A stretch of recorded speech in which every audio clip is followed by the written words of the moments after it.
As a country, we as Americans like to think of ourselves as a democracy, but not just any democracy, the ultimate democracy. We like to think of ourselves as propagators of equality and justice. I'm here to question that assumption, raising the question of if we're as good of a democracy as we think.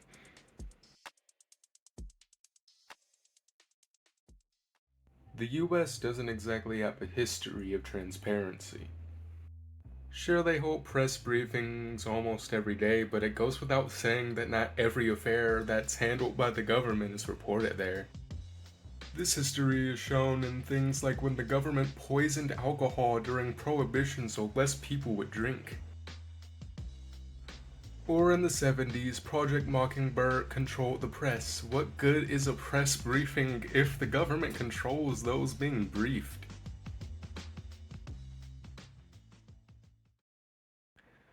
Or when the CIA experimented with LSD on civilians and soldiers in an attempt to find a method of mind control, MK Ultra. Or those little times the US government stole baby body parts and aborted fetal cell tissue to experiment on. All of those are real things that actually happened, and I implore you to do your own research on them. Sure, these are old, but if they were doing that then, what might they be doing now under our noses? Of course, we can't talk about government corruption without bringing up Watergate. In 1972, secret informant Mark Felt, under the appropriate pseudonym Deep Throat, revealed that a break-in at the Democratic Party headquarters was politically motivated. Word spread and it got back to Nixon, who denied any involvement. In fact, to this day, there's no evidence that Watergate was directly under Nixon's order. I have never been a quitter. To leave office before my term is completed is abhorrent to every instinct in my body. But as president, I must put the interests of America first.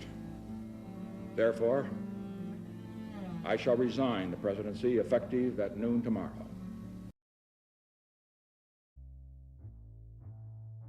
America sells us this unattainable dream, unattainable for most, that is.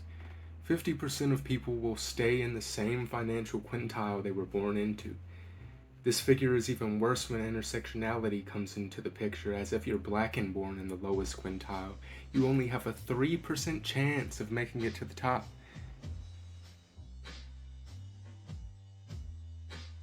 These days, monopolies are all the rage, and the top quintile stays the top quintile, while the bottom is given a ladder from the pit the top dug for them that works more like a conveyor belt than a ladder. You're moving, just not up. Upward mobility is the exception. Downward mobility is the rule. As a matter of fact, the American dream seems more attainable in Europe. Okay, maybe not Denmark, but you get what I'm saying.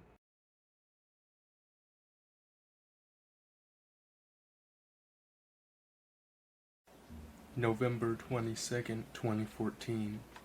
12-year-old Tamir Rice and his sister are in a park in Cleveland, Ohio. He has a toy gun that he's playing with and someone sees and calls the cops. One officer gives it to another officer, Officer Bowman. The first officer noting that it was probably a toy but never telling Bowman. Bowman arrives at the scene, telling Tamir to raise his hands. Within seconds, the officer fires 2 shots, one landing Tamir in his torso. He goes down, bleeding out in the cold. Tamir should be 20 years old. Bowman had worked as an officer before and was deemed emotionally unstable and unfit for duty in a society where those meant to serve and protect would rather shoot first and ask questions later. Are we really the symbol of justice and equality we are sold?